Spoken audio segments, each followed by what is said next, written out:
Welcome to turning a moment into a movement. I just cover this up over this one. What? Yeah.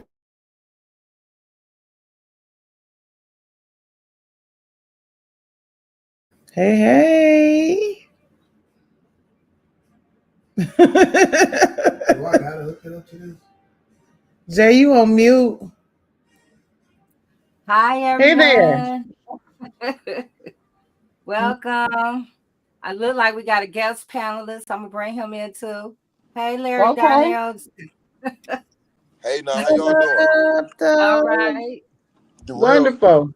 Darrell hijacked me for a few minutes and told me I needed to be logging in on here. So Okay. Well, you on the panel side tonight. that's interesting. You're on the panel side. So thank you for joining us. And thank you everyone who's watching on YouTube, Instagram, Facebook. We're here turning a moment into a movement. Rabatia, Trisha, and Larry Darnell Smith Jr. are our panelists tonight. Hello. Matt probably will be popping in here soon, but yes, we have Larry as a guest panelist. I know Mr. Beat the Odds. We're gonna have you pop in soon. So we just want to thank everyone for joining us tonight. Revertia, Trisha, do you guys have anything to say? Larry? Man, I just want to say that free Thelonious Cersei. That's what I want to say. That's the same thing Larry was thinking. You got to hit it on the head. That's something to talk about. I say free Thelonious Cersei, and shame on you, Judge. Shame on you. You know what you did was wrong. But hey, y'all, my name T Duck Weezy. Nah, my name Trisha Duckworth, the executive director of Survivor Speak. But in these streets, they know me. No, I was playing. But for real though, I am always blessed to be with y'all. But I'm mad as hell today. I mean, you know, we always about this fight, man, but I'm just ready to get into it, man. And I know these brothers got a lot to say. I know Miss Diane ready to crack heads tonight. So Jay, again, thank you for always this platform so that we can do what we need to do to uplift justice. Yes. And I just want to let everyone know our mission is to bring awareness to all that are impacted from being wrongly convicted, over sentenced, mentally ill, and medically frail in our communities, to inspire, organize, and educate all communities about the needs to disrupt system, policies, and patterns of the criminal legal system that leads to wrongful convictions. That's why we're here every Friday. Thank you guys for joining us, and I'm going to bring on our guests so we can get started because we're hot tonight. So, hi, Diane. Hi, how you doing, Jay and Trisha? And, Larry, hello, Butter. Hello, Darrell, Mr. Beat the Odds. Oh, you're there. Oh, okay. Well, you were just talking about Sean Searcy, Thelonious Searcy.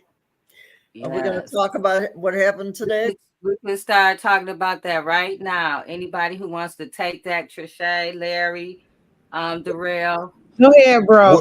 I'll go ahead. To address me? At some point. I covered y'all said me. Y'all called on me. The Thelonious Cersei case went exactly how it was supposed to go. He out.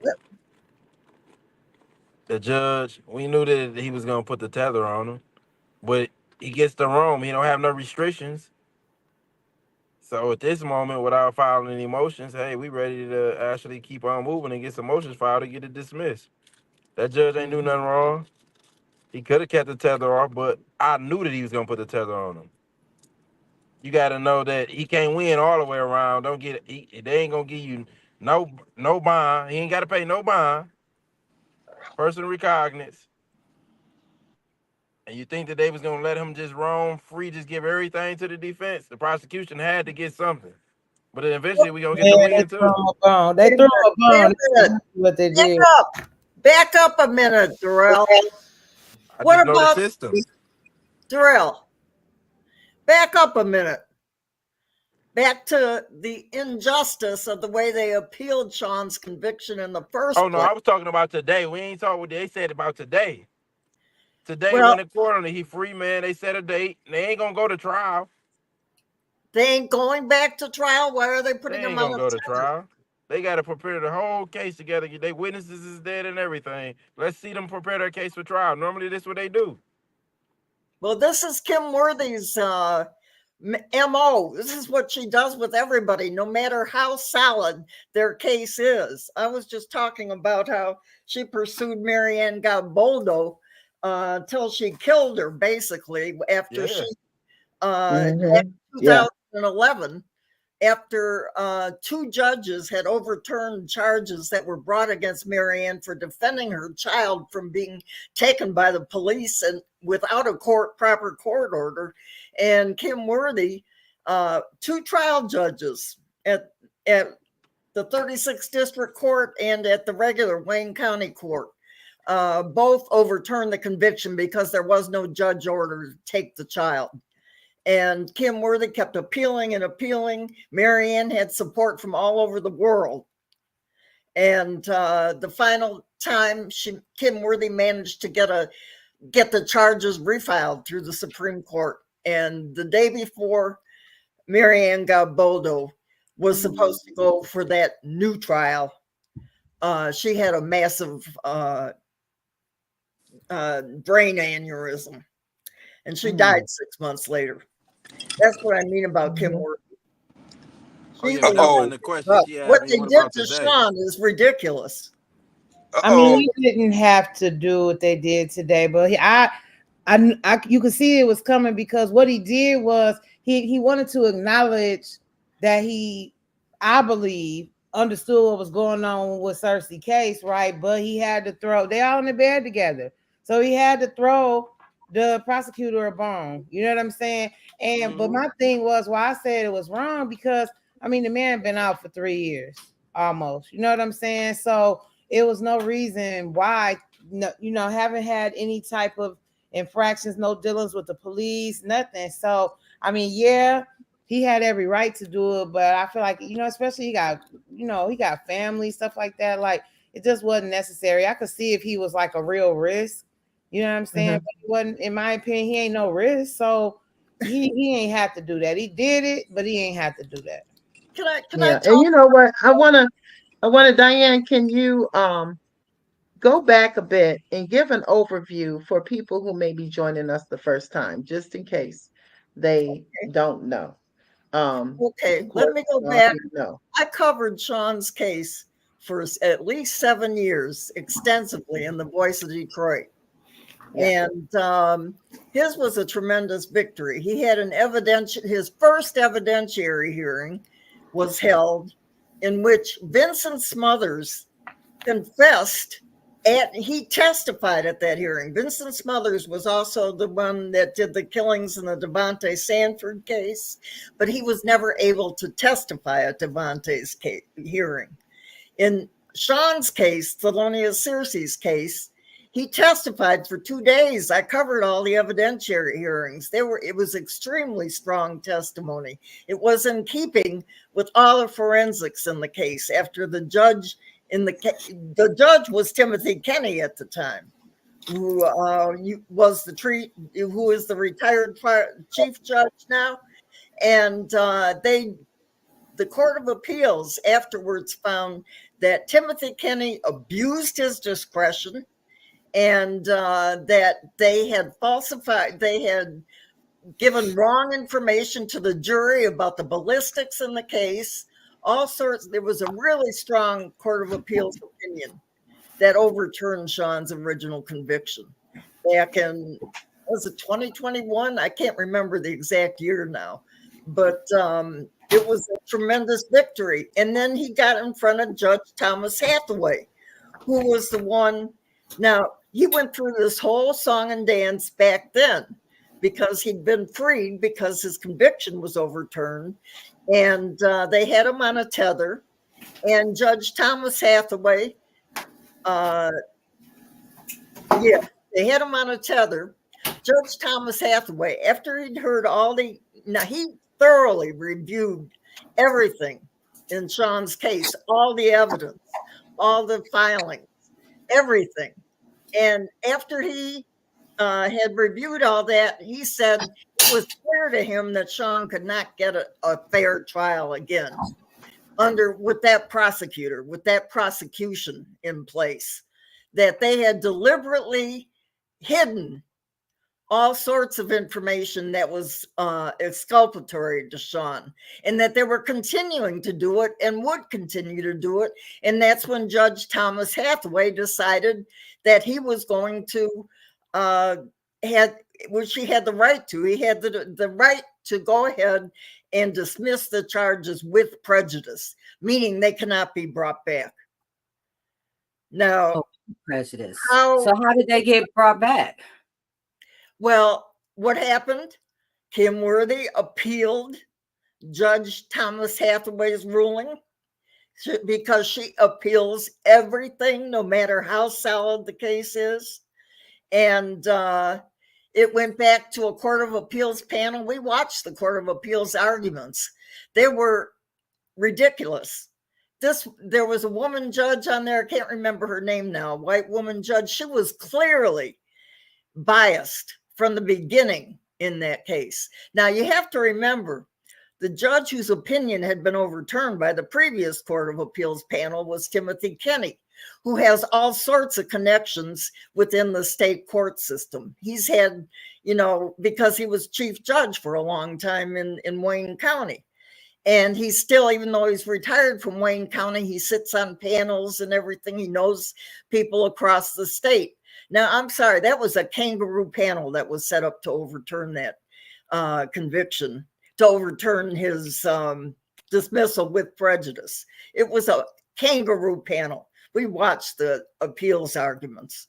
And why it happened, I don't know. Maybe Darrell can shed some light on it, because I know he was working with Sean during that period on dealing with that. But why it got, after that kangaroo court ruling from the Court of Appeals overturning the judge's individual discretion, which is broad,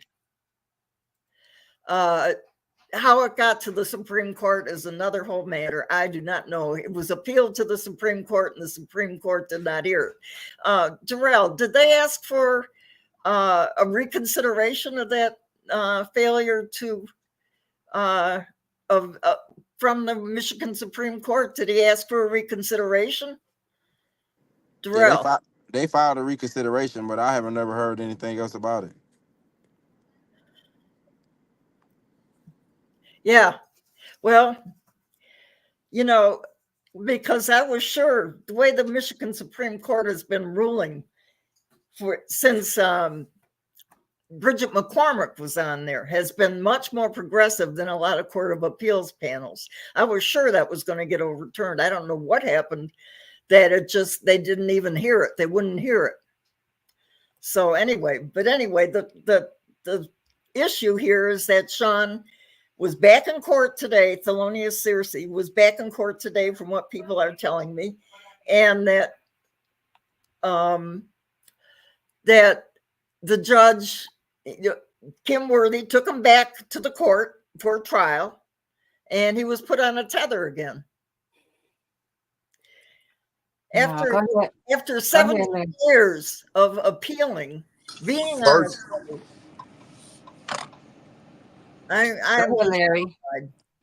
Hey, Ms. D, they had an attorney general prosecuting. We know that. The attorney general was involved in the original case, in the original appeal. Not the original case, the original appeal. Yeah, it's still the same one, Diane, too. It's that guy. Yeah, they had him on Sean's case in the beginning. Before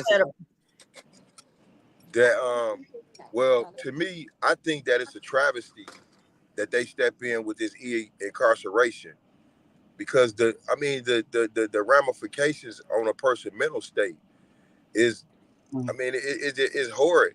You released him. He done that. He began to be a active member of society again. So Right. now you slap him back incarcerated.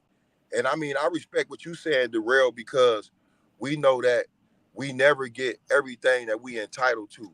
We never get everything that we should have, more or less.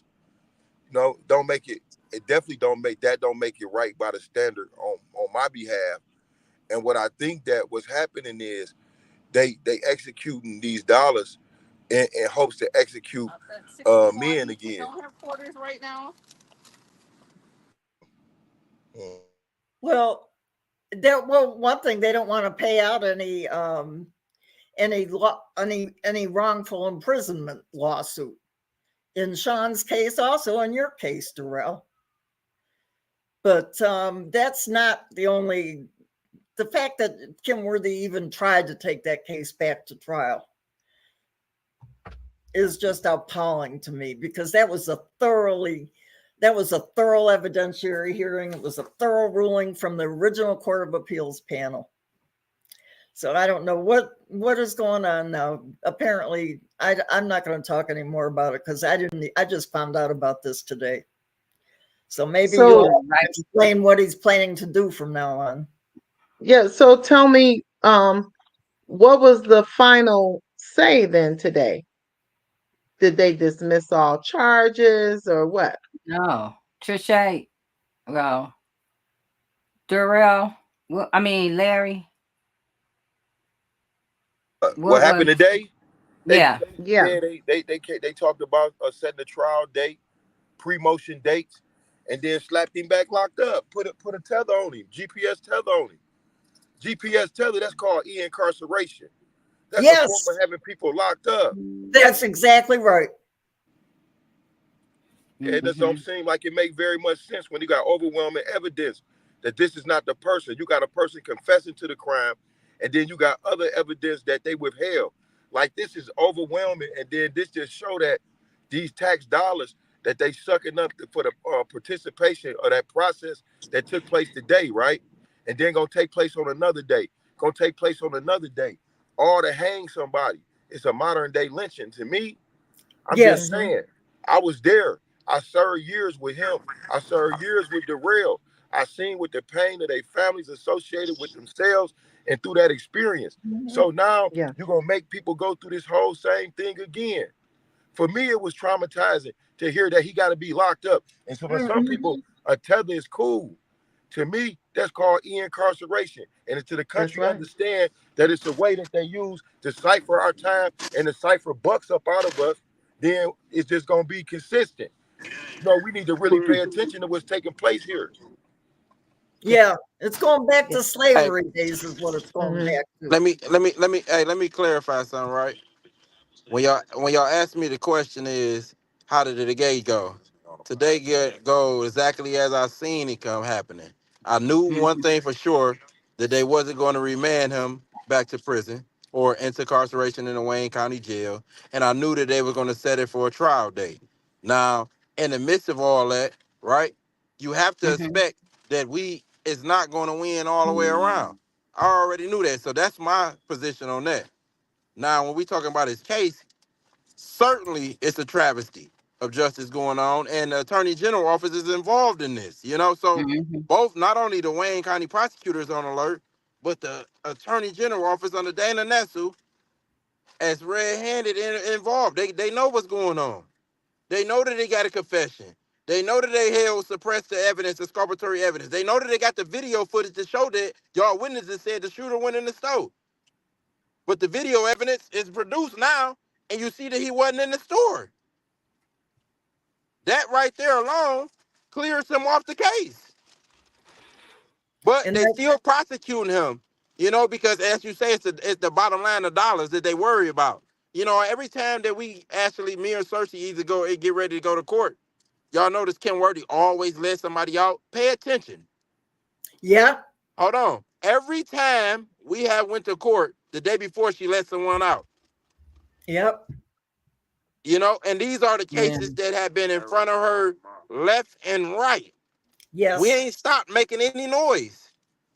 You know, we tried the diplomatic approach. Hey, we submitted to CIUs and everything. They never even took my case on. So when we talk about the Cersei case, you know, today went accordingly as I expected and I seen it happening. I knew one thing, they wasn't going to send him back to in custody. You know, he been doing amazing things since he been out. He'd have been out and he saved the life of a 15-year-old that was dying on the street that the ambulance didn't come out for. He been working along hand with the mayor in Detroit Public Schools going to talk to children. So we knew he wasn't going to be returned back to jail, but now they set it for a trial date. The trial date is set for March 31st. And I'm banking and I'm thinking that they're going to dismiss the case as they normally do. You know, but if we go to trial, he's going to be prepared. I mean, it's going to be an embarrassment for the Wayne County Prosecutor Office. I don't see why they would continue to drag some cases like this to be in the media all day. This is a stain on Kim Worthy's legacy. She's preparing to leave, and this is with the way you leave your name. She's got 4 more years. Yeah. You missed what I'm saying. She's preparing to leave. You missed what I'm saying. This is her last. They say this is her last term. And her last term, this is how she leave her legacy with stains as 2 biggest cases with confessions. We didn't pass polygraph results. Multiple exculpatory evidence has been hidden. Yes. And revealed. So when you talk about a stain, this is a stain on her legacy. Mm-hmm. It is. Yes, it is. What I'm saying, if it was me sitting in that seat and I'm prepared to exit, I'm going to exit with a good name. I already been saying that I'm doing right about wrongful convictions, but why not do right with these wrongful convictions? Exactly.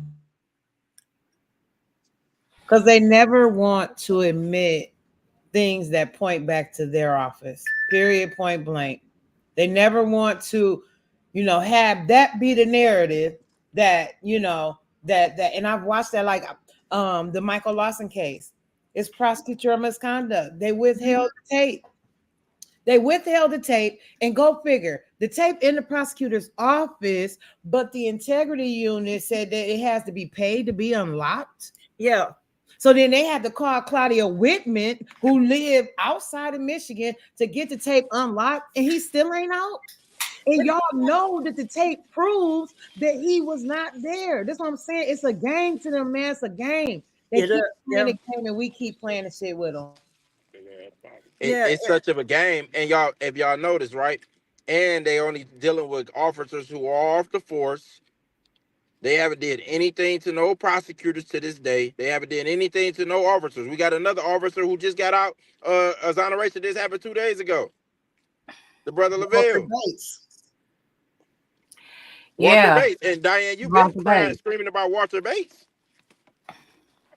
Well, Larry, Mark McLeod is the one that was reviewing cases inside the prison system of people who are still there because of people like Walter Bates.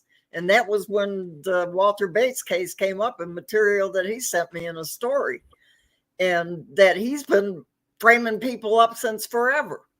Now, and they're all still in prison. So what is going on? That all of a sudden, out the blue, they let somebody out that was framed up by Walter Bates.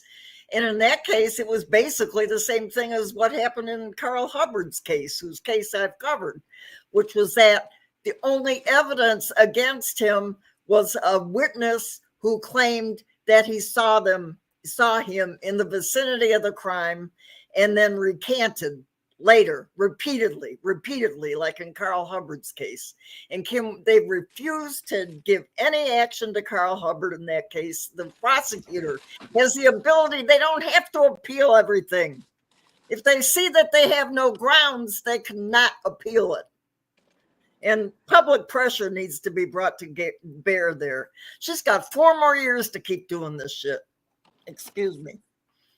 So my thing is what's missing. The missing piece is the accountability piece. Mm-hmm. And this is why this circus is continuing, because there's no accountability. And so I was messaging this to Darrell yesterday. I think I was saying that we need legislation when it comes to these corrupt police officers that we keep seeing their names. And I have brought up the article you did, Miss Diane, of all these officers, how we see the pattern, right? Mm-hmm. So let's take Walter Bates for example, seeing that, wrongful conviction came home for him yesterday, right?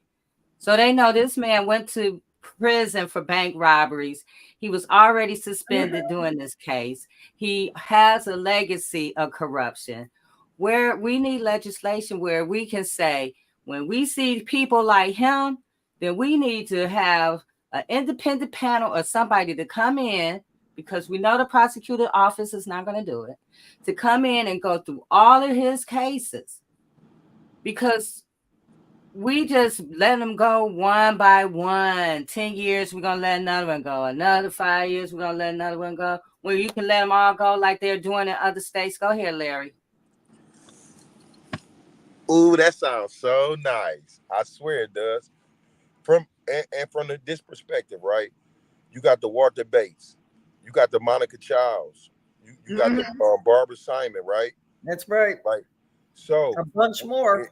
In my situation, I just want to say, say in my situation, we know that you got Bernard Howard was released, Lucino Hamilton was released, myself, Ramon Ward was released, right? Now, but you take Miss Diane got a catalog of these other guys who was convicted by these same officers with evidence to support that these guys should be released. She's been reporting on this stuff for a long time in the Voice of Detroit. And maybe it's because the Voice of Detroit is free, people don't pay attention to what that she's been expressing to the public. It's corruption that's taking place, but it's a training of corruption that's been going on before what happened to me happened to me. So once the culture of training these people created all these wrongful convictions, it's really like, if it's about the money, then yeah, the economy gonna be ran amok over it down where we from. And right now they do got insurance money, and they probably got a lot of it, but they're trying to protect from breaching, even giving somebody like $10 million, even though they might spend 50 years in prison. Yeah. I mean, so like trying to protect a name or a legacy when it was really on the fan for Kim Worthy, y'all. What did she do? When they said they had her pegged as the worstest prosecutor in the country, yes. What did she do? She began to let people go, right? After she prosecuted Devontae Sanford so strenuously, and then they came out and say she was one of the worst prosecutors in the country. So me being a person who was serving a sentence under her, who wrote letters to her, and then eventually some kind of way they let me go, right? Based on the information that they had all the dang on time. I'm a great proponent against what's taking place against us. So I'm like, hey, Ken Worthy, is Larry Darnell Smith Jr. What about Tamara Washington? Because if nothing else, I know for a fact that you've been put on notice under those rules of conduct, those federal rules of conduct, 3.8, which say you got a duty. So having a duty as a prosecutor and not fulfilling it, when I know you've been put on notice, not by briefs, right? Not by letters, by point blank on the telephone, express to this lady what took place in your life, and then this lady responded that that's not appropriate, right? And that is something that has to be done. That can't be true. Well, if that one file missing, it means that much, then all these other damn files missing got to mean way, way more. So it's just like really just getting to the nitty gritty, y'all, and just what's going on with Apple? Horrible. What's going on with Cersei? Horrible. What's going on with Tamara? Horrible. Right? I'm just using these out of Wayne County. They horrible. They burning taxpayer dollars. And then at the end of the day, I end right here. Ken Worthy, you just not worthy based on the fact that you don't want to step up and admit that it's a lot of people being stepped on, and you got the power and authority to let that shit go. She does. That's the thing. She does have the power to do that. She's the one that brings the charges or can agree to dismiss the charges. And, you know, the fact that it even goes before her. I mean, look at the case of Ricky Rimmer. 1976, he went to prison. He was framed up by James Harris, a black stress cop, and another cop, Leo Hades, that had all sorts of backgrounds in criminally charged James Harris for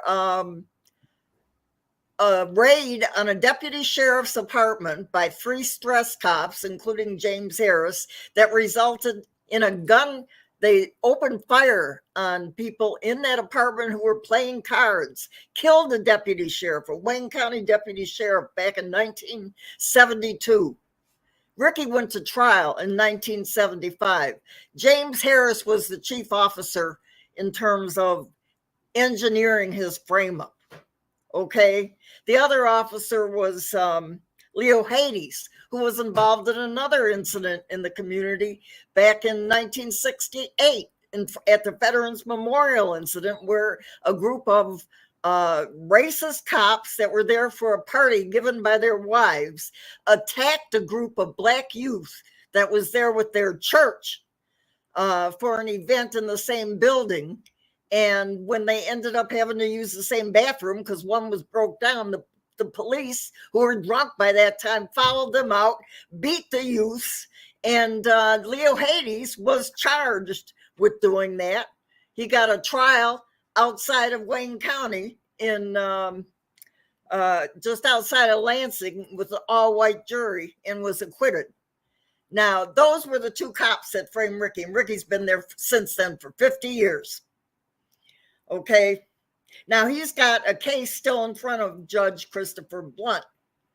Judge Christopher Blunt, his father turns out to be Michael Blunt, who was an associate of James Harris on stress and afterwards in the on the mayor's security squad, Coleman Young's security squad. He just outright, after dilly-dallying along with Ricky's case on his docket for 3 years, he just outright dismissed it. It was dismissed by, in an opinion, an order that basically just quoted the prosecutor's brief, everything the prosecutor said. Okay. And he has refused to reconsider it. He has not taken it. Ricky's been in prison almost 50 years. This kind of injustice is still going on, and the only reason it can continue is because people decide to let it continue. Something has to stop them. Now, see, back in the 70s, 60s, and 70s, we had a movement in this city that got rid of stress, we thought, but stress is still here today. We need another movement. Yeah. A I group believe was the just movement is here. starting.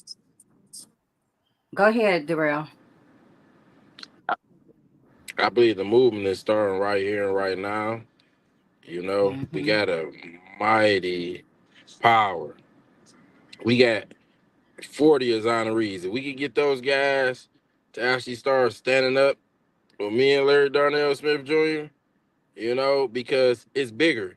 If they control the narrative, if they could get someone to go join along with them.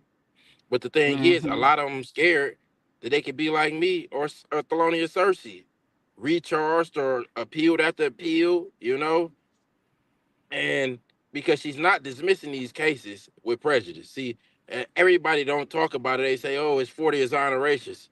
All those cases have not been exonerated. First of all, we need to make that clear. They running, they're controlling the narrative to their benefit. But on actuality, those guys, as I keep saying, it's not exonerees, haven't got any civil liability, civil rights, redress. They haven't even been free. They on a leash of Kim Worthy. And it makes her look good. Kim Worthy was on her way out of there. But she came with lies. But all we have to do is continue to unite and make some noise and get somebody to challenge her. We can recall Kim Worthy. We can bring the pressure on to her. That she starts to, she don't really feel any pressure. Every time a case get exonerated, I notice it. I know that she personally does this. She waits her proper time. Cersei was going to court. She want to make it to like she was doing something. So if the media covered it, it'd be like, oh, she's doing the right thing though. What about this Cersei case? That why she ain't getting it right? Mm-hmm. It's all a This is game. employing everything. If you go back and look at every exoneration and then compare the Cersei court dates and my court dates to the exonerations, every day, the day or two before we go to court, she releases someone. I got a question. Has anybody in Wayne County been clearly exonerated? It been a few of them. Aaron Salter was, wasn't he? Aaron saw one for sure. Where they had DNA evidence, like Lucino Hamilton. Lucino Hamilton is exoneree. What about Richard Phillips? Richard Phillips, was he exonerated? She said he's exonerated. She definitely said he exonerated. But the rest of those cases ain't true exoneration that she said. She done said it right when they get out.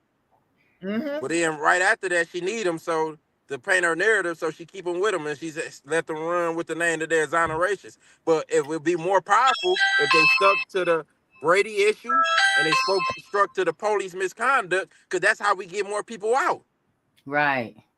See, if we could change the narrative and make you think that you're a exoneree, you're going to just say you're a exoneree and not really talk about the Brady issue that got you out. Not really talk about the police misconduct or the false witnesses that they coerced on you.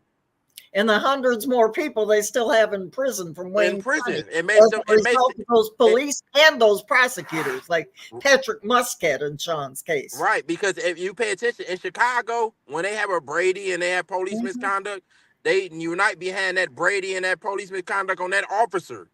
That's and then right. Review all their cases. But these guys getting out and thinking that they just exoneree, and they forget that these officers did it to 100 more guys.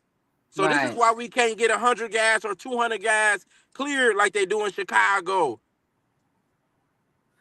Yeah, because if you're saying you're exonerated, then nobody is looking at the rest of the cases. Yes. But if you say I was released due to Brady or police misconduct, let's dig into them officers' files. That's what that'll be the next thing. But when you say you're a exoneree and you're not, and you know she got a leash on you, and that you know you feared of being prosecuted again, and you know she challenged you on your civil suits even after they done admitted to Brady, mm-hmm. you do yourself more damage, because she say she can control you. So she'll keep you 3-4. They helped get her back in office, those original exonerees, the ones that campaigned for her in 2020. She had a viable, her office was viably contested by another woman that ran against her and got 40% of the vote. Man, let me tell you something. If Victoria would have had more of a push in those outskirt towns like Livonia and Taylor and some of those places, I believe that it could have been more of a chance. But you know, I'm telling y'all right now, you said it. The time that we're in right now, and I seen it on Saturday, the fusing of justice come together. That one band, one sound, right? Because you know we were divided, so divided all over the place. Then y'all just slid up like boom, bam, boom, bam, boom. Yeah, go ahead, bro. Hey, I can say this. That was the first panel that I ever been on where there wasn't no bootlickers on the panel. And what I mean by that is, that's right. So, like, I didn't been in places where I witnessed that people speak about what's taking place, what they see with their eyes, talk about their life experience, or how they was damaged by our prosecutor's office.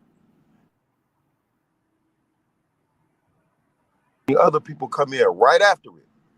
I'm talking about like right after the moment, and then big up for that. And matter of fact, anybody who big enough, and the prosecutor currently is appealing or fighting Cersei. The same thing with Darrell Ewing, and other people across Wayne County who they fighting against. I can't support that, and I'm being honest, like I just don't support them because this is a real serious matter, y'all. Anytime you can snatch a person's life, right, and the people who with the keys to release them, even after they've been released, it's just like dangling the key, and then like I don't know, y'all. I just feel detested by a lot of the things that's taking place.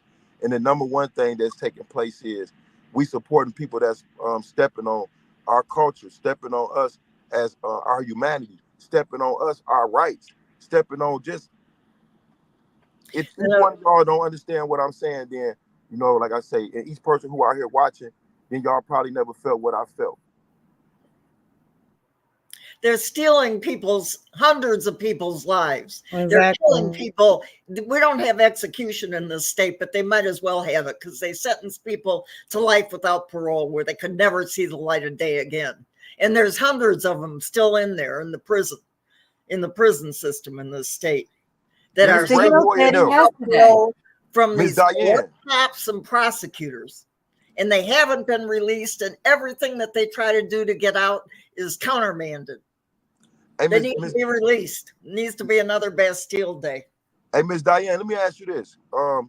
How many people do you know were the same officers who done to me, done to those other people, where people that provided you with information, evidence, and not to put you on front and think that you know every one of those people, right? But if you are aware of those people, and the prosecutor office then is aware of those people, right? So I'm free. The other guys is free.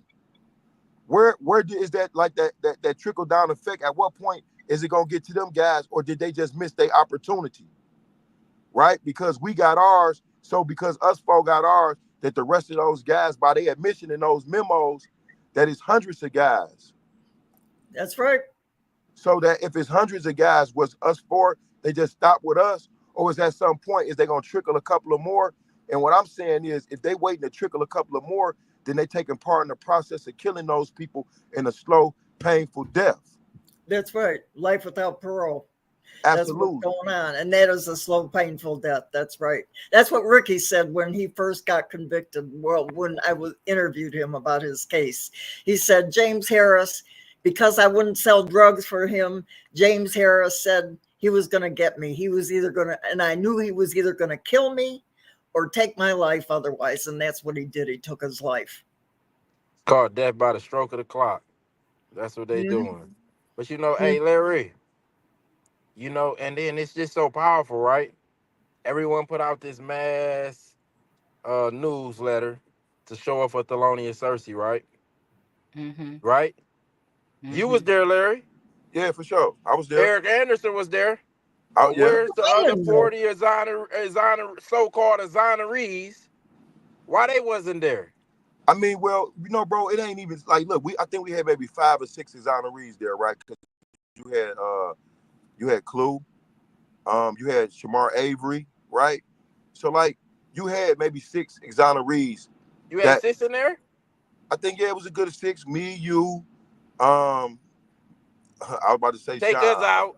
I was about to say Thelonious. Take us out. You had Shamar, you had Eric Anderson, you had Eric Clue. Anderson, that's my guy. He one of the good ones. You had Clue. I know that was 5. It was 2 sitting over on my side too. I forgot the gentleman's name. What I'm saying is, where the other ones at? I get you, bro. The more impactful it makes when we stand united. Yeah. When we start to stand united and go talk directly to these people about these cases, there's no way that I could be in a room with Kim Worthy, Valerie Newman, any one of them, and I can't say, hey, what about these cases? That part. Agreed. What about these cases right here in Detroit? Agreed. So basically, bro, right here in Detroit. What about these cases? Okay, bam. All right.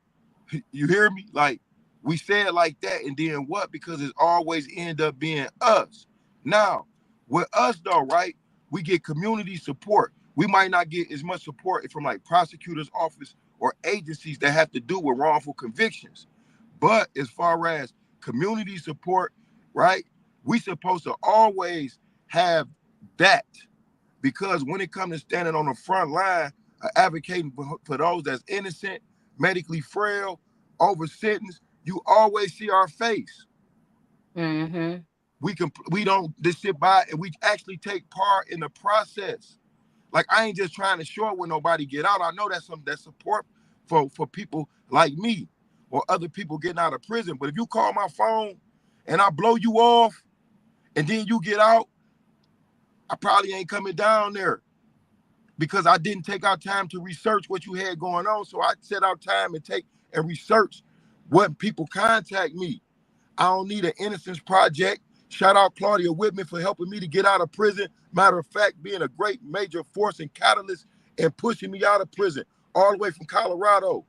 Because people here in Detroit act like Larry Darnell Smith Jr. didn't even exist. Okay.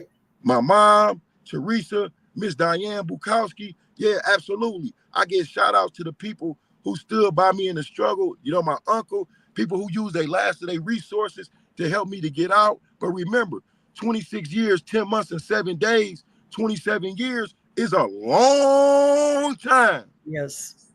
So when I went into prison, I met Ricky Rimmer, y'all. I met Ricky Rimmer in 1994. I went in the general population in 1995. We was at the same prison.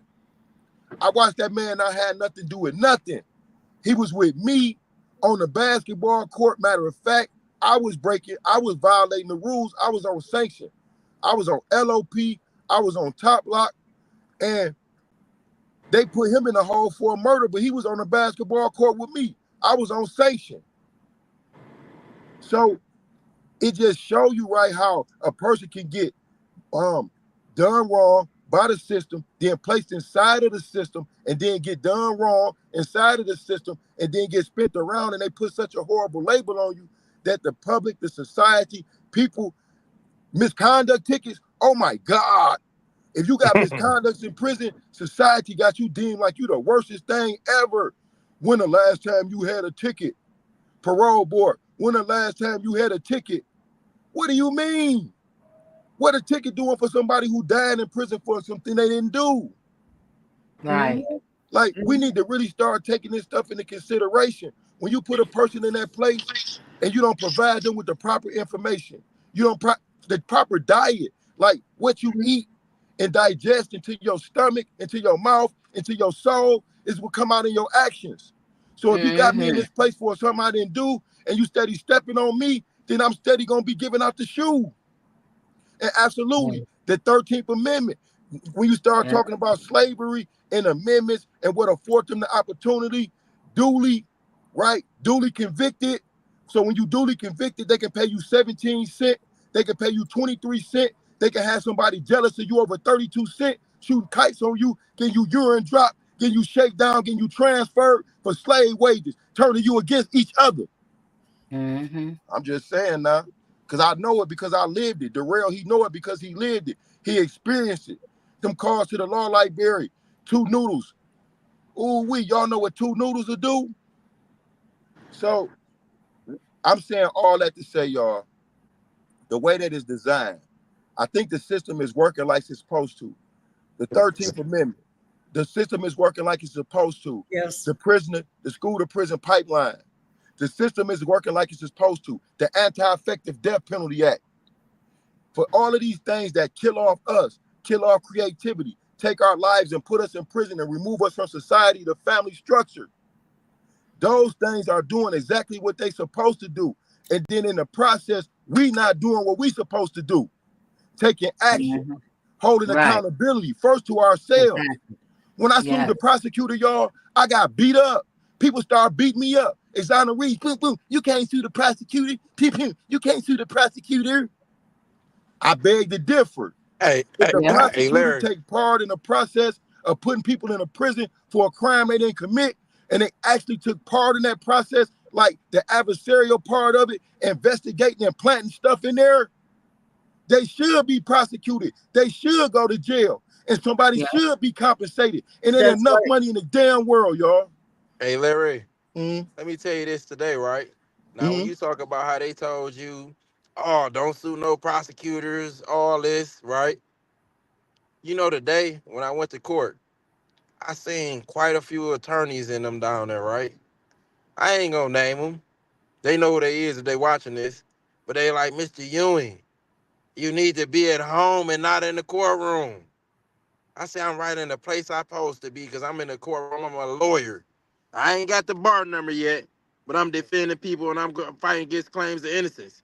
But you know, that's what they do. They try to stop you. You know what I mean? They told me don't represent myself. If I ain't represent myself and I ain't file my own motions, we would not be here today.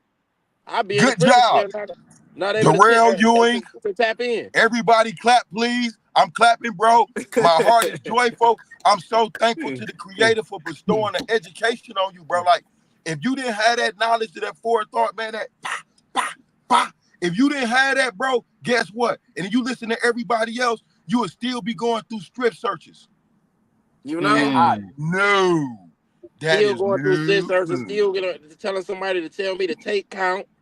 You know, them days hurt, man. Telling you to, hey, be on the bunk, we making a round. If you ain't on your bunk when we make the round, it's a ticket. Yeah. Attorney Matt. You turn on your mic, Attorney Matt. Free Dennis Vesey. I got to put that in there. Free Dennis Vesey. Eli Savage, Dennis Vesey, while we waiting on that mic. Free Antonio Blevins, Rico Cersei. Go ahead, Attorney Matt. Well, what's happening is what needs to be happening. People keep talking, okay? People keep talking. And scripture makes it clear, a still small voice in the wilderness, okay? In the wilderness, okay? But, you know, that one voice has got impact when people realize how much it affects them. You see, the reason on a state and an invidious federal level that nothing is happening productive is because not enough people feel it affects them. Okay, not enough people feels it affects them. And let me let me talk specifically about Black people right now. Okay, about Black folks right now. Detroit is 80% Black.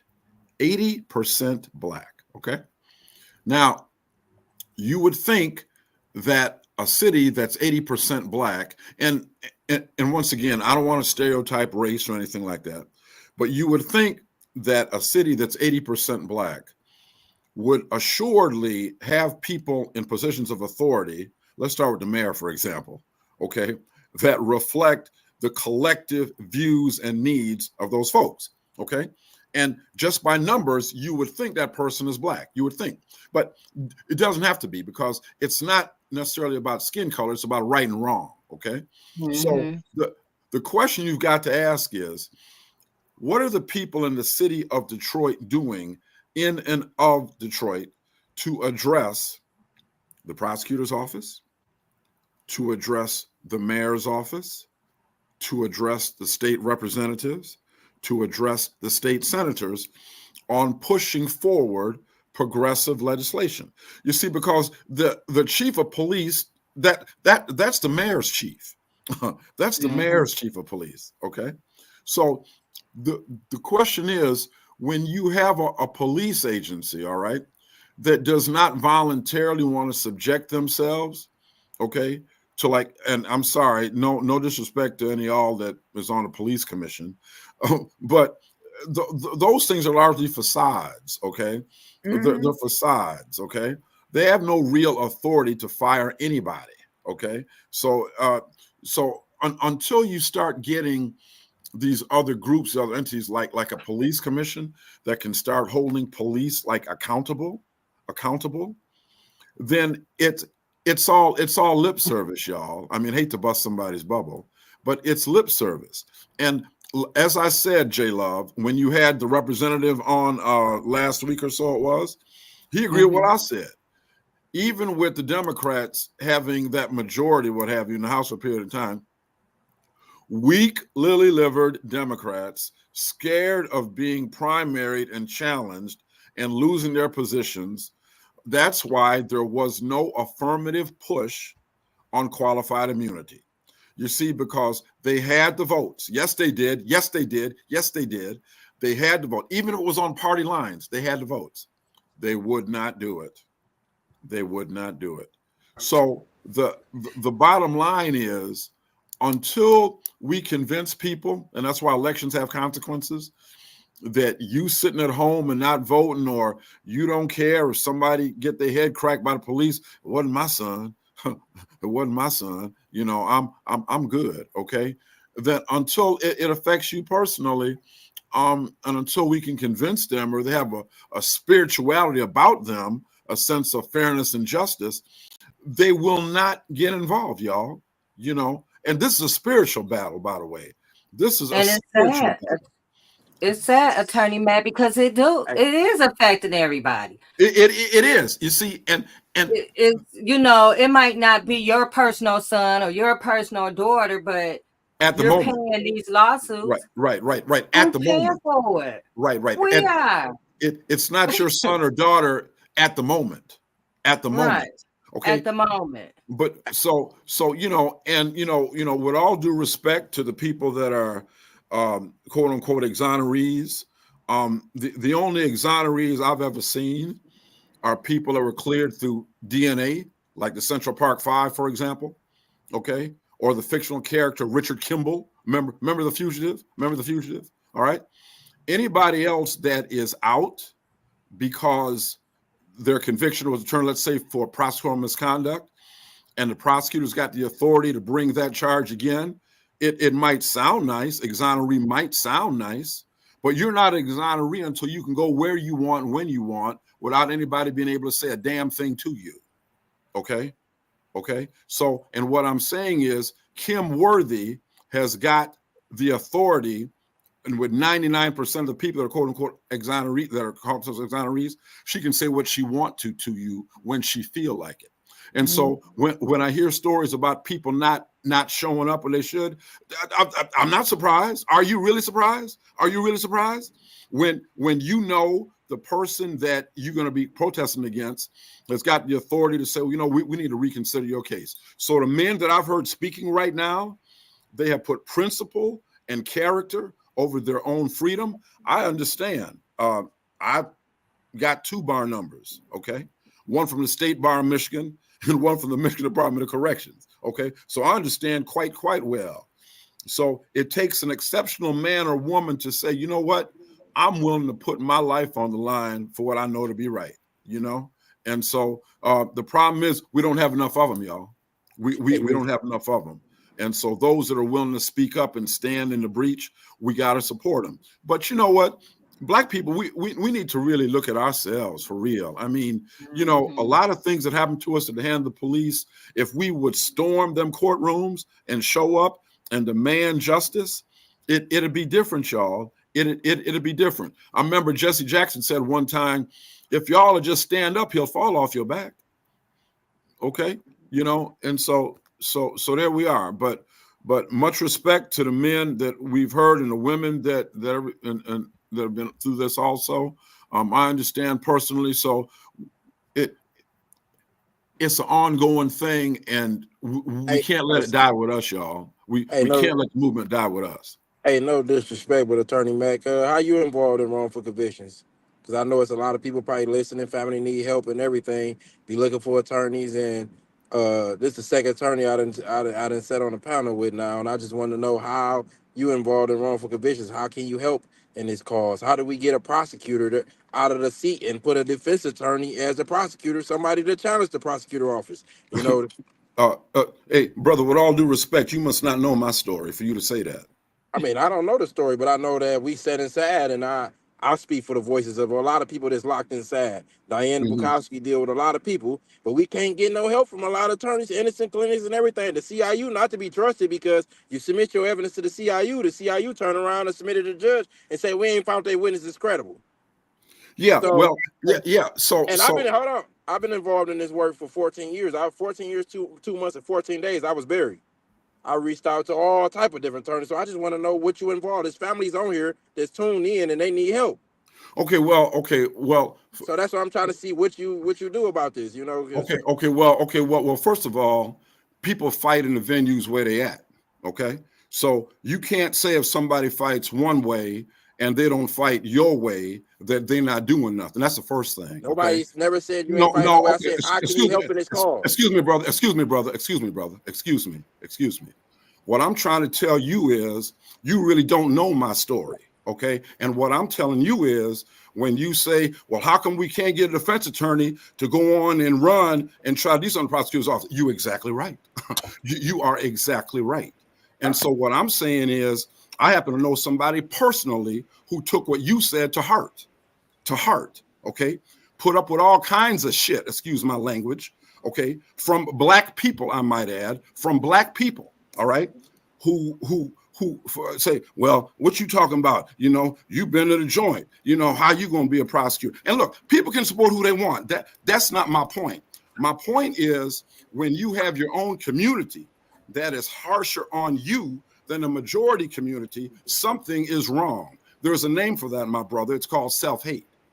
Oh, yeah, self-hate is something else. Yeah, see, it's called self-hate. So I understand quite well about being on the bunk and going head on and, you know, when you can go to the bathroom, you know, tuck that shirt in, you know, you on the yard wrong, you know, you insolent, you insubordinate. For what? Standing up for my humanity? I'm insolent for standing up for my humanity because I'm not going to let you talk to me any kind of way you want, okay? Because I'm filing grievances and helped over file 300 grievances, okay? So I know exactly, and being transported, okay? Diesel therapy, they call it in the Michigan Department of Corrections, all right? For standing up for people. So I understand quite well how Michigan Department of Corrections is and can be, okay? And I understand also quite well when a person comes out having paid their quote unquote debt society and still doing a sentence, a collateral sentence, can't get a decent job. When I came out the penitentiary, despite my quote unquote education, I couldn't get a job at Myers stacking tomato cans, okay, because of my criminal justice experience. So I understand quite well, and it's visceral to me, brother. Rest assured of that real quick. How can you help us? That's the question. Hey, brother, listen. People tuned in. How can we get help? We need defense attorneys who really involved in this. That's what I'm asking. Yeah, link up with. That's the question. If people tuning in need help, how can we get some help?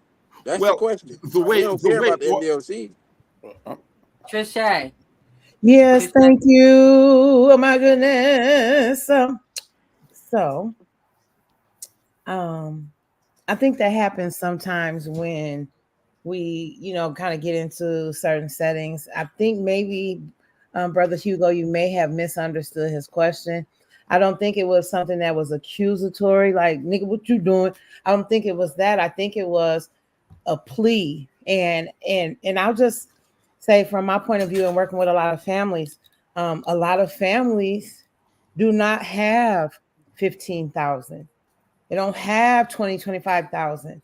They don't have, and so if you don't have, like I've got a case right now where they can't get anybody to do their motions and things like that. And they don't have a lawyer. They don't know what to do. So I think his question was like, with you being a lawyer, you know what I'm saying? Are you willing to do pro bonos? Are you, you know what I mean? I think that's what the question. What is your commitment as a lawyer in these cases? You know, do you take pro bono cases or not? Or I think that's what it was. I don't think it was pointing at you like trying to invalidate you as Attorney Hugo Mack.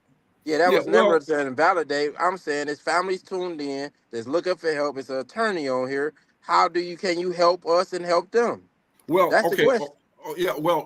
And my answer, as I was saying before, brother, my answer is that you fight in the venue where you're at. And what I'm saying is the fight is not one-dimensional, it's multi-dimensional, all right?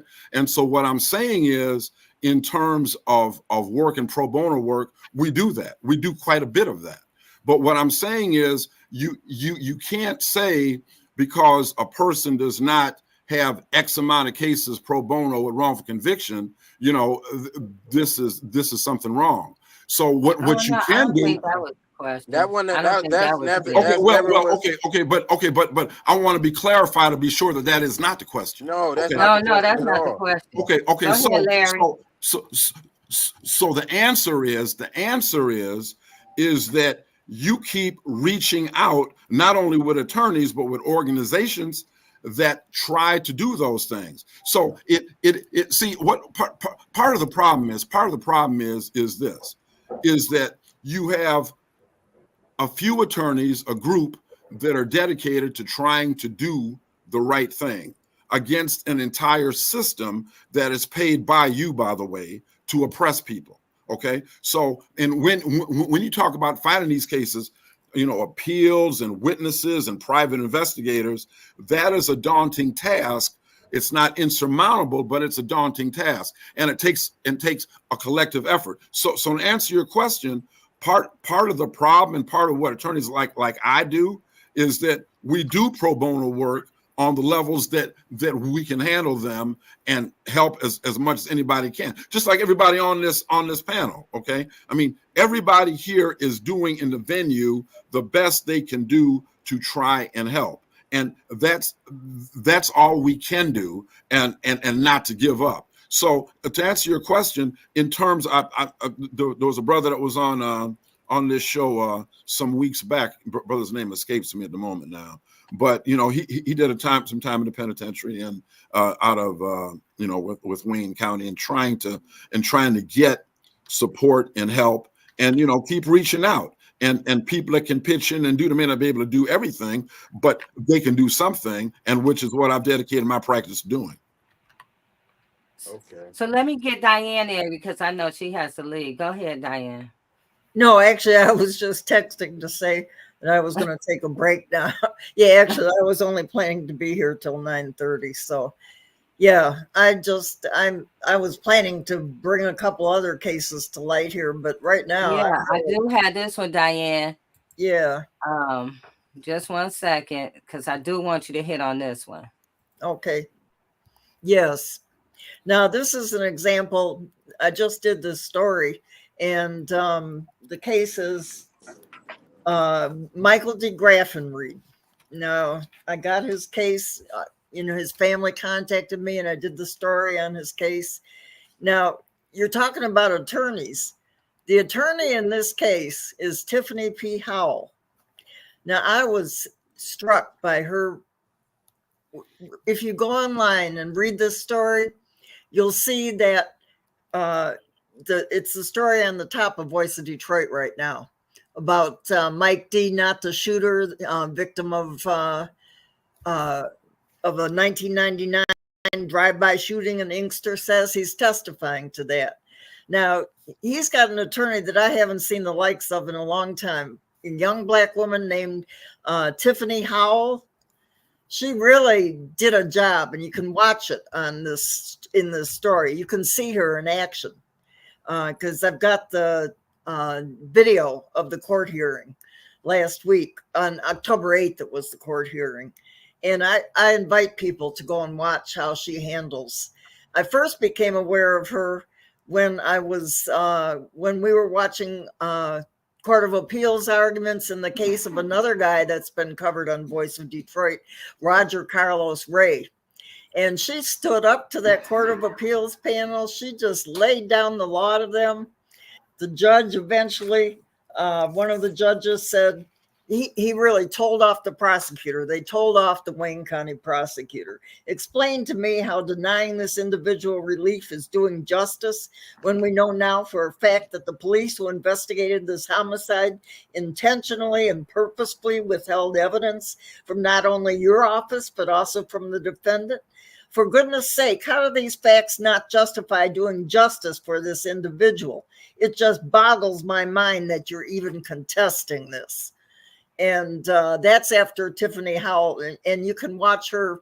She's actually in another story that I did about Ricky Rimmer and the various cases, including Roger Carlos Ray, the oral arguments. You can see her in action on that panel. That she is something.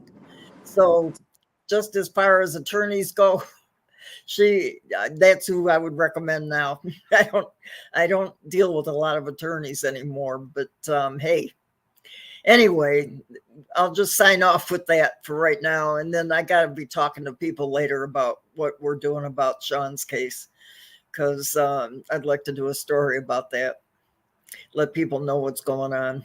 Yeah. Okay, so we'll see you in a couple of weeks, Diane. Okay, all right. Just let me know when that story comes out so I can make sure that I push it. Okay, all right. Well, tell people to read the Voice of Detroit now and the story that's at the top there. And that'll give you an idea about the attorney, and the issues are about the corrupt cop. In this case, it was a cop that was, while he was framing up Michael de Graffenried, he was busy running around extorting drug dealers all around the state and got convicted in federal court in Chicago for it. So that's Damian K. Williams was the name of the cop that framed up Michael de Graffenried. He did get his in federal court. He's not around no more. But just like James Harris got his 20 years after he framed up Ricky Rimmer. He went to prison for 20 years in federal prison for dealing drugs, finally. And I also want to let everyone know to donate to the Voice of Detroit. And you can go to www.voiceofdetroit.net to donate, to keep this. Actually, Jay, the www shouldn't be in there. That should just be Voice of Detroit. Voice of Detroit. Yeah, I don't use www. So all people got to do is Google Voice of Detroit.net. Right. And donate, because Diane needs it. We need it to keep her paper afloat. So yes, we appreciate everything you do, Diane. And I appreciate everything all of you guys do. This is a hell of a battle. It's not an easy battle, but it's one you take on if you believe. So I'll talk to everybody later then. You take care. Thank you. All right. So Larry, I saw your hand. Okay, I saw your hand up, Larry. Oh yeah, that was. That door, close that door. It was back. I raised my hand back when Darrell posed the question to Attorney Mack about, what he do, right? Right. So, I used to sit in a room inside a prison, right, as a member of the NLA, National Lifers Association. And I would go in the rooms and I would wonder, like, who out in the society and what is they doing? Like, what is they doing to help me? Is there somebody out there doing something to help me, right? So I wrote people all across the country, asking for assistance. So when we get on these platforms, with us, it's not us taking shots at men. It's not us taking shots at women. It's just us asking people the role that you play. Like, man, I could tell you, I put 35,000 miles on a brand new Benz when I came home. And I did that going across the city of Detroit. I did it going across the state of Michigan, advocating on behalf of innocent people, medically frail people, oversentenced people. I became a notary, right? And after I became a notary, I started going out with the University of Michigan.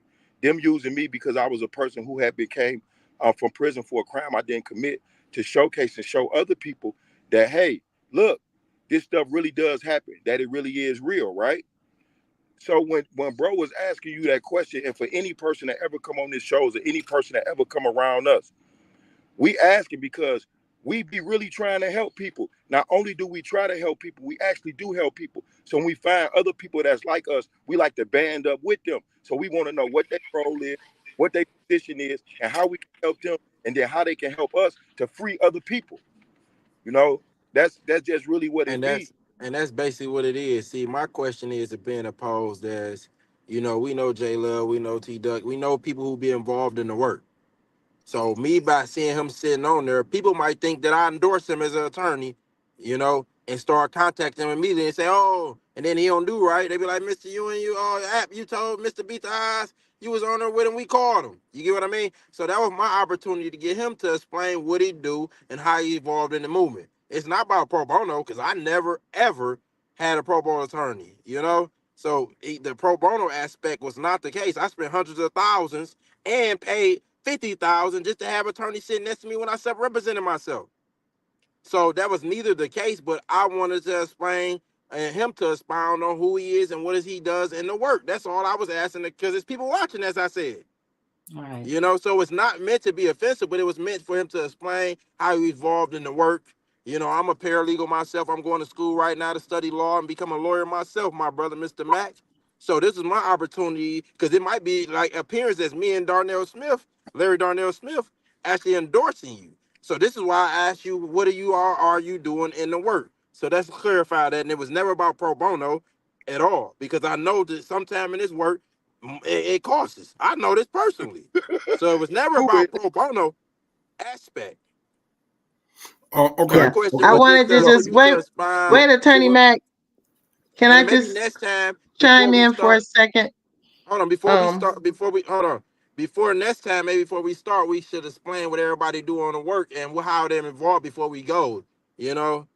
Yeah, 'Cause Attorney that's all I Mack was got on asking. Yeah, late, wait. so that's why that Yeah, happened. yeah. Go ahead. And Attorney Mack, I just want to put this in because we have people who regularly watch and people who are jumping on today, and so and I might add that there's protocols that we've been trying to follow, right? And I know that Attorney Mack's been doing a wonderful job of following all the protocols. However, if you should find yourself on Trouble Boulevard, if I'm saying this correctly, he is the one to call.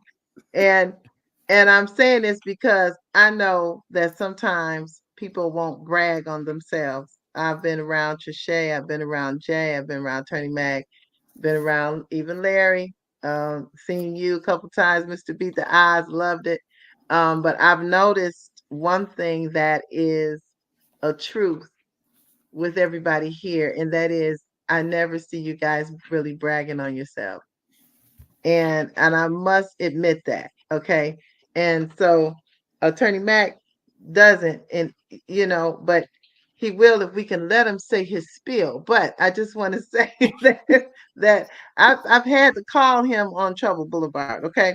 And he has done pro bono. He does try to work with people because what is the truth of the matter is most people who find themselves behind those walls have gotten there, and if it is wrongful conviction is because that's what the system preys upon, people who don't have the money to fight back.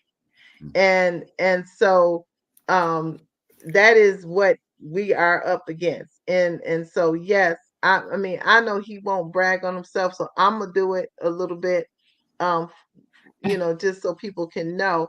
Not only is he an attorney for how many years now, Mac? 43 in and out the system. 43 years, and in and out the was system. wrongfully convicted and spent how much time in prison? 12 years. 12 years. So he was wrongly convicted. as far as yeah. somebody who can identify with wrongfully convicted, definitely he is the one. And Oh, he's he not going to exoneree? always brag. You exoneree? I ain't know you was exoneree. No. Still fighting for freedom, my brother. All the Still time. fighting. Let's not even use the term exoneree. A person who was wrongfully convicted and the case was overturned by that state or by the government or by right. Well, yeah, he wasn't. It was not overturned yet. He's still wrongfully because we still got over 100,000 behind bars that are wrongfully convicted, whether they overturned it or not. Correct. But they're wrongfully convicted in the eyes of those who know that they are innocent. No, ma'am. I mean, in the eyes that on that piece of paperwork that they got called a registry. Well, yeah, no, he's not. Yeah, that's what he's I'm not just an asking. exoneree. Okay, yeah, well, he's not I mean, an exoneree. Us on the registry by his admission, by his statement that we not exonerees. So it's not about being exoneree. I guess it's about being acknowledged for being wrongfully convicted by this list that they got by the University of Michigan. That's what the question I was asking. That's all. Oh, yeah, yeah. Hey, let me say this. Well, it was only meant to us so we could get jailed, and maybe that me and Attorney Mack was going to be even more jail after that. I wasn't, no offense. We don't need to waste any more time about that. You know, I just wanted to hear what he was doing in the work. I asked everybody that. I asked the brother just last week at the summit, and he explained and Yeah. said what he does. He didn't take an offensive approach for the question. The question is, the people tuned in, we watching. How can you help? That's all I asked. You know, I didn't ask anything about the MDOC, but and that's neither here or there. You know, we don't want to a spirit of disunity and none of that going on, because we teaming up and we gonna make some action and some impact. You know what I Yeah. mean? Right. So Agreed. Absolutely agree. hope Mhm. everybody And still it's Agreed. said so we much, got it's to so do much is work to do, and we all got, you know, to find our space and our lane and get in it. And then we also got to come together and be able to work Yeah. together, because it's so much that's dividing us, but it's so much more that can bring us together. I mean, Darrell, you Mhm. said, you know, earlier, if all the exonerees came together, you know, that would be a big impact. If Yeah. all of the families, because there's people out here fighting and their family ain't even fighting with them. Yeah. Mhm. So if And J Love, first of all, Reverend T, I appreciate the kind words, but let me make something real clear. I don't want nobody confused about none of this. First Mhm. of all, like I said, you work in your own lane and where you are, okay? And Yeah. what I'm saying is that a big impetus in my law practice is dealing with young minority lawyers graduating from law school and passing the bar, okay? Mm. And with those lawyers that have a heart for civil rights and civil justice, okay? Now, the way I approach the problem, dealing particularly with young Black youth, is showing them don't play the game in the first place because it's rigged. So Yeah. there are many Yes, things that sir. can happen. People are victims of circumstance. I mean, it happens all the time. I understand. But Mhm. my message to the young Black youth is you cannot outfight the police, but you can outthink them. You can outthink them if you know the system and you know the laws. Okay. So, you know, talking about it's not about the MDOC, it's exactly about the MDOC for me, because what I'm saying is when I was there, I made it a point to know the operating procedures and all that better than the wardens themselves. And so what I do in my practice is that I arm young men and women to know what their rights are and to not play the game. Sometimes you drug into the game, that's true. But part of us, we let ourselves, through lack of knowledge, get caught up in a game with the police that we don't need to do that. And so if I can, with a jury, for example, stop a young man or woman from being convicted in the first place, I can keep them out that system. You see what I'm saying? Because it all starts with a conviction, y'all. It all starts with a conviction. Perjured testimony, you know, false evidence, tampering with evidence, not giving it, you know, Brady information out. That's why I'm not really well loved in Washtenaw County, okay, by judges, because I will confront them, okay? I will confront them. So that's what it's about in terms of my position that God has put me in, you know. And there are some people on the airways. No, I don't care about them judges, the prosecutors either. If you're wrong, you're wrong. Okay. And so that's what a freedom line is to the best of our ability. Yes. Yes, yes. indeed. Okay. hey, Thank but you, we got to Attorney get Mack. rid of Kim Worthy, man. We need to get a prosecutor in there who's something like Larry Krasner out of Philadelphia, who was in there, went in there, did a whole cartridge, fired 30 prosecutors. We need to get rid of those court appeal judges, Christopher Yates and all them, because they doing the wrong thing. We got to see. We got to start paying attention. It ain't just Kim Worthy; it's the Court of Appeals too. The Court of Yeah, Appeals yeah. for the Court of Appeals for decades misapplied and add extra prong going to the Brady. You know, Look. That is exactly right. That is exactly right, and which is what I've said continually. Anytime you got judges act like they're running for sheriff, you got a problem. you got a problem. You So got we a got to problem. start worrying about these Court of Appeal judges, Simon Exactly. That's Patel, right. and That's all right. them up there, because it's a bigger issue to the system. That But that it all falls on us if we ain't getting actively involved in voting. and putting people like Attorney Mack into offices who What, care about the people and care about getting it right. See, a lot of people say the Mhm. system ain't working right, but it's some people that you don't want to be outside of prison. The prison is for some people. It's some people that I wouldn't want next door to my mama. You know, understandable. it's some rapists that I know I wouldn't want staying next door to Larry mama. One That's next right. staying next Mhm. door to my sister. But That's when we right. talk about wrongful convictions, That's right. That's right. you know what I That's right. mean? That's right. And This, see, and see, see, brother, I co-sign everything you just said because that is exactly right. That's exactly right. And see, we have allowed far too long for other people to control the narrative. Okay. See, far too many people control the narrative. We're not saying that everybody in the penitentiary is railroaded. We're not saying that. What we're right. saying is mass incarceration is not the answer. And wrongful conviction is not the answer. You're not making society safe by putting a man or woman behind bars that don't belong there. You're not doing that. You're doing just the opposite. Okay.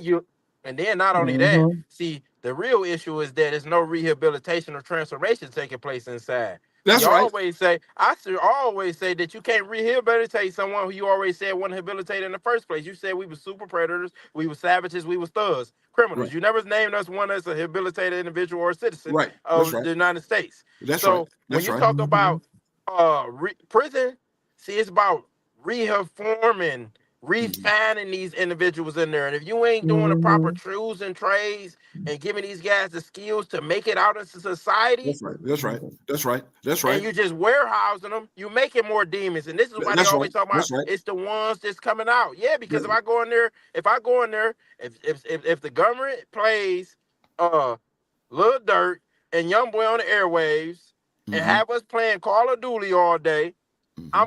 I'm gonna be socially engineered to go out and kill someone and rob someone, especially when I'm playing Grand Theft Auto. Yeah. You know? Yeah.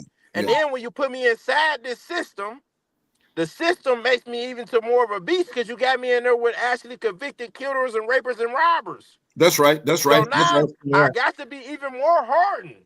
That's right. That's right. But you That's right. That's so right. all along, and you let me out for after a year or 2 or 5 years, I'm going Maybe, to come out maybe, more maybe, hard and criminal because you maybe. haven't actually Right. helped me, gave me the proper healing that I need. Correct. Correct. And let Mhm. me say this one thing here. When they talk about rehabilitation, okay, rehabilitation, we need to demand stop lying. Stop lying. When you Yeah. have a man, there was a governor in the state of Michigan by the name of John Engler.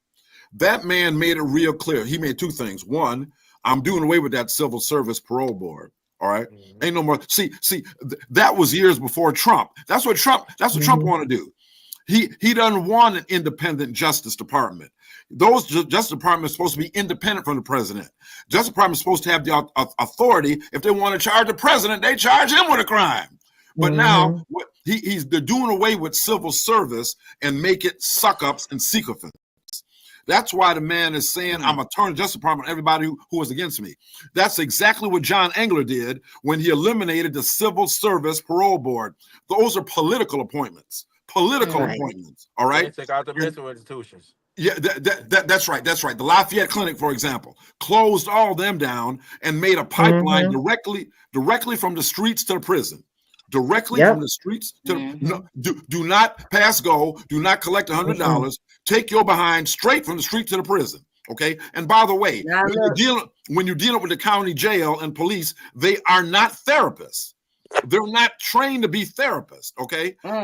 They're trained to lock up and to use force, not to deal with a man or woman that is having a mental health issue at the time. Okay. Their answer to a mental health issue is a 9mm Glock. That's the answer.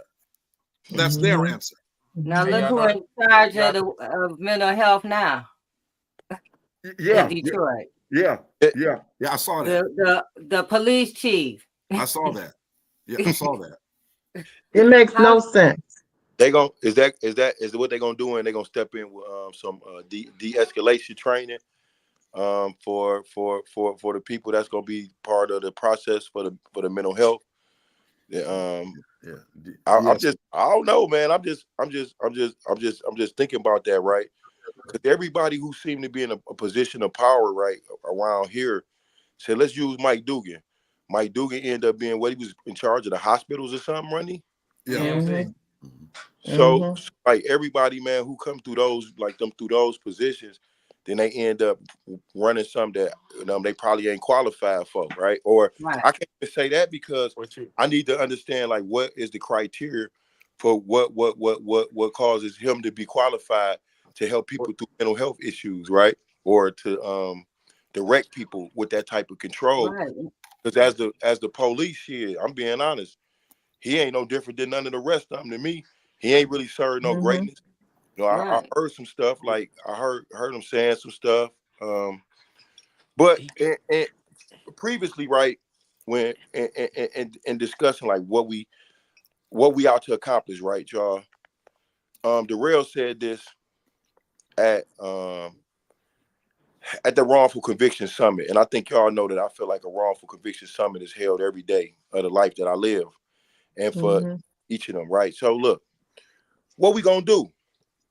You know, I asked y'all. We asked the public, like, what's up? Y'all want us to come on podiums? Y'all want us to come on platforms? Like, what's up? What's the purpose? What y'all want from us? What y'all want to do? Y'all want to get out? I mean, when we go out there and we got 15, 12 people, right? But we got a whole community, a whole city, a whole state, right? That got this issue. Family members that's being touched, screwed, right? Then some people actually did commit crimes, but if he got 8 years and he got 24 years, I'm confident that a family member is saying, ooh, my loved one was over sentenced, right? So when we get up, we go out, we get active, right, as a unit. What is it for? What is we out to do? Like, what is we gonna do? Because if it's like keep showing up in this manner right here, I could be reading some legal work, right, and helping somebody through the process. But we know we're doing it to inform. So once our great people are informed, right, then what's the roles they gonna start taking? Because if y'all ain't gonna start taking that role and pursuing and to help us to change this, then like y'all just tell us so we can stop this. I could be doing something else. And you know, Friday night. Hey Larry, Yes, you sir. know, to follow up what you saying, right? And this is why at the summit I said, hey man, we need registries because we have to go beyond the talking to the doorsteps. You know, we had to go beyond the talking to uniting, and as not just one, you know, because we got the VC brothers, we got who Diane was just talking about on here, my man too. Hang on, wow, I forgot. We got multiple people. First of all, multiple people that talk about anti-malevolence. The line goes on, but we need Rick to do Rimmer. is we need to Ricky Rimmer. That's what I was thinking about. Rimmer Bay. We need to unite these families because not only that, you see, when you think about wrongful convictions, you must think it was just 40 exonerations, right? But out of those 40 exonerations, that is 80 families because everyone have a mother and a father. So those 80 families just is affected. So now if you take all the ones, the cases that we know of exonerations, and it's over 30, 40 that I know of, people that's sitting in jail right now with strong claims of innocence. If we take those families and come out and unite, and see the thing is, you know, the families got to start believing in this thing, man. I know some exonerees that when they got out, the family ran to them. And now they call on them all the time. But when they was inside, they couldn't get any help. You know, you have to start believing in these people and believing that you can make it work. That's the key. That's Because the so that's the key. Because when I was out here fighting for my son, the first thing people would say was, well, how you know he didn't do it? People wasn't like open to listening to what's going on. So I took it outside of my community because guess what? The people who was coming was the people where I live at and the community over. Those are the people who were staying at court. All the people who was at court that looked like me, they had a reason why they needed to leave.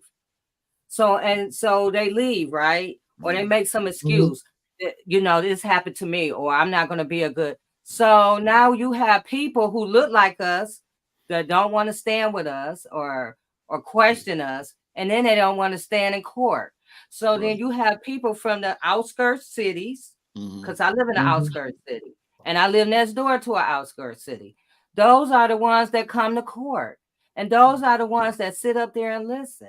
And those are the people that I try to go out and educate about what's going on to families like me.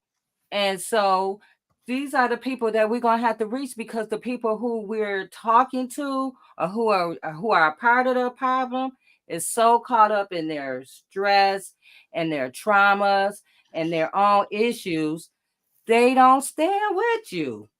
And you They know we got. find many excuses not to come or not to stand. But Mhm. when you go outside, where the outside communities, where the people that don't look like us, that some of them want to know what's going on, that they're not just taking everything they see on CSI or whatever, Right. criminal TV Mhm. program they're watching, you Mhm. can convince them. But it's Mhm. so hard to talk to our own people. Mhm. And so that's why when you have a protest or a rally or whatever, we don't have enough people to stand with us, because they are still questioning us. But Your but own you, family, like you just said, they don't show up, they don't call, they don't send. I had to ask my family, hey, can we write some letters? Can we come together and write some letters and send to my son for his birth? Why do I have to even come and ask? You know what I'm saying? But this is what's going on in our families and in our communities. And we have to figure that out amongst ourselves. Meanwhile, we still got people who coming, who's listening. Like, we talked about that at the rally at the Grady L's. They had an all-white jury, and they found them, not guilty. So we're gonna have to educate these people, because our people are not showing up for us. hey, but They're not even voting. J Love, right? The thing is, right, that I realized we had the biggest protest in history of Wayne County against Kenworthy, right? That the news still, every time they talk about wrongful convictions, recirculate, right? But the thing Mm-hmm. is, we got to start finding company and comfort and peace and strength and support in those who are in the same fight. See, we be looking Yeah. to our family members. My mother, she found comfort in other families. She found strength by leaning on other families coming together and starting a circle. That's why I say the registry is so important, because it won't be your only ones in your family. It'll be the ones who have directly inflicted with the pain. Yes. So if we can I actually, and, agree. and and when we do it individually, see, I tried to post test myself individually, just like you said, tried to do for your son. But when we do it united collectively, you make the impact. So if you get 10 families and 10 immediate families, not saying that we get our whole family over, say my family, well, I got three sisters who come out with my mother and my auntie who always gonna be there. You got you and your 4 or 5 immediate family members who gonna show up. Larry come with his 4 or 5 family members who gonna show up. All together is gonna make some impact and it's gonna make some noise, and we get a press release, and that's how we get the action done. See, a lot of people just think about their son. You know what I mean? Mm-hmm. When it's a collective wrongful conviction cause. You know what I mean? Right. We had that Darrell, and we got backdoor by the families. Ooh. And we got backdoor by the families, and some of them is exonerated. When I tell you that, honestly, since I know for a fact 2014, when the VZ case fell into my lap, hit the ground running. Nobody really knew about wrongful convictions like that outside of the circle of wrongful convictions. And I think that's why we're dealing with a multi-pronged issue. The education piece is extremely important, to the fact that for folks that don't know, like I have people calling me from the, that watched the summit, and they just couldn't believe it. And I'm saying to myself, what the hell? We've been fighting this stuff for so long. You see how many years people did, right? Like, but some people are just real. And I think you said it best, Jay. We get so caught up in what it is that we're going through. And I think we just need to learn how to shake being selfish. We got to come to the table, and we got to be willing to try everything. That's the thing. Like, I think sometimes we have this approach here. Okay, now we're going to do this. Now we're going to do that. That's why when people say, oh, silos, I don't give a damn about silos. Because guess what? You over there doing something, I'm over here doing something, they over there doing something, and then we come together and work together when we can. You know what I mean? And what does it look like to build a true coalition for wrongful conviction? We tried to do that. What happened? Y'all can't do nothing for wrongful conviction. Okay, what difference does it make? Who does it? Damn it. There's something that needs to be done here. I think if we could remove egos, humble ourselves, come down low, understand that this shit is not about us. Yes. It's about us, but it's not about us. Especially, I'll say that for activists who are not wrongfully convicted. It ain't about you. What the hell? Huh? I'm trying to figure out how some of these egos come into play and it gets in the way of what we are supposed to be doing. We got to learn how to check that at the door, try anything that we can, keep educating people, but we have to have action. Faith without works is dead, and I'm tired of all of this. Oh, can we pray about it? Get your ass up and do something. I'm not telling people don't pray. You can pray all you want, but if all you're going to do is pray, I'm sorry, it's bouncing off heaven. And that's it. Nothing's going to happen because nothing's going to magically drop in our lap. We got to all put our hand to the plow together to make that powerful punch. I'm willing to humble myself to do whatever needs to be done for this movement. I realize it ain't about Trisha Duckworth, T Duck Wheezy, okay? I realize it's not about survivor speak, okay? I don't give, and a lot of people say, oh, I want my name. I don't give a damn if my name is on something. I don't care who's leading it. Guess what? The greatest leader knows how the hell to follow. Mm-hmm. We so obvious. Oh, I want to be the leader. Damn it. Get your ass to the back of the bus. And I'm sorry, I'm cussing tonight. I'm just mad. Reverend T, excuse me. But if we don't check these damn egos, because that's the number one thing that is keeping us from doing what we are supposed to do. Everybody want to be the chief. Damn it, I'm okay with falling and being a little foot soldier. Tell me what to do, I'll do it. Give me an assignment, I'll handle that. And guess what? When it's my turn to lead, I will lead with grace and I will lead with the love of Christ. Other than that, all the rest of that shit is out the window. Period. Hey, you do know that everybody not qualified the lead, right? And if you loan your car to anybody and they crash it, don't be mad if your insurance company don't pay it. Exactly on that. Now that's real talk too. Everybody ain't no leader. But let me say this, right? Earlier, we was discussing something, and I think we was talking about a second look legislation, but nobody didn't say second look legislation. What they said was that if you got this energy, that you got good energy, both more or less put into you once you went into prison, and then you learned enough, right? Then you might be qualified enough to return to society or be rehabilitated if you were somebody who, you know, right, had committed a crime more or less. Because somebody like me who wasn't out here actively committing crimes, like it's kind of different to rehabilitate a person when you're dealing with that other thing, like somebody said, habilitation, right? Because you can't rehabilitate a person who didn't have an issue with being habilitated from the first place. So now the science say that after 10 years, if a person is fed the proper information, fed, right? You fed nourishment, nutrients for your brain, right? For your soul. That the Department of Correction was to feed this to people, right? Education wise. Then they saying that after 10 years, a person could go out to society and they could do well because they could be rehabilitated. But I think that in order for that to happen, it got to be a proper education, got to be proper food, got to be proper nourishment. Yes, I agree. So, you know, some people actually probably did get some. Then some people probably was good people in the street and probably committed more crimes in prison than they ever committed in society at large. Still, right? Let's go back to the principle. If after 10 years, if the science says that a person can be rehabilitated, right? And now we know that a lot of this stuff, this junk science, DNA, what he said, a person be exonerated by DNA because the DNA is science. So a lot of this stuff with this science, jailhouse snitches, faulty testimony, horrible science. So now if this science, right, is appropriate, and then after 10 years, a person can be rehabilitated, then I think that department should be providing or trying to provide or collecting that type of nourishment to be able to provide to those people that's incarcerated so that they can come out here and be successful. Because if we don't arm people to be successful and then they under-successful, then what you be like, oh, I knew it. Yeah, this is the language that's used. Mm-hmm. So and applying and grabbing the proper information and the proper nourishment to apply to our lives so that we can get out of that place, the institution, and do well, the department need to do better with its programming.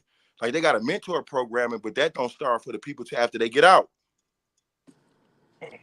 Hence, things that take place prior to you getting out is what's going to help you. But if all you know is shakedowns, lockdowns, right? You know what I mean? Anyway, y'all, it's just I got to get off here, y'all. It's been nice. When y'all ready Yes. to when y'all ready to make some impact, get out there on the front. Hit me up. Yes. I'm So there. we do have something coming up. Go ahead, Trisha. Here you go. So our Freedom Ain't Free brothers are doing a protest and rally on November the 20th from 11 to 3. Yes. And we also looking to uplift and do some protests. We got to reach out and see about I heard Brother Thelonious Cersei say today that he wants to protest. But I think and I'm hoping that everybody can understand that with this protest right here, maybe we can realize and do what Darrell's talking about. Because if everybody comes together and uplifts wrongful convictions as a whole and their family members, we can make more of an impact.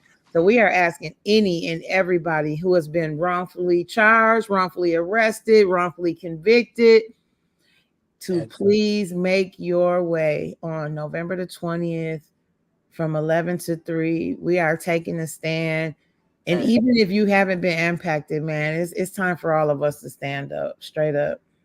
And what we do is, because I know we've been keeping a list of the families that, or the guys that have been wrongfully convicted, as each person, family commit to coming out, add their face onto the flyer so it can be promoted. Continue to add every face on there onto the flyer of everyone who's wrongfully convicted with credible claims of actual innocence. Add them onto the flyer, every face by face, and that family submit, they commit that they coming. That's Some come out with their sons on their shirts, come out with their flyers, they poster boards. Yeah. And let's make them united. That's what we do. Yeah. And I'm with it for the November 20th. Yeah, in LA dinner tomorrow night. Oh yeah, in LA dinner tomorrow. Yep. Yeah. Larry, you got some folks performing, right?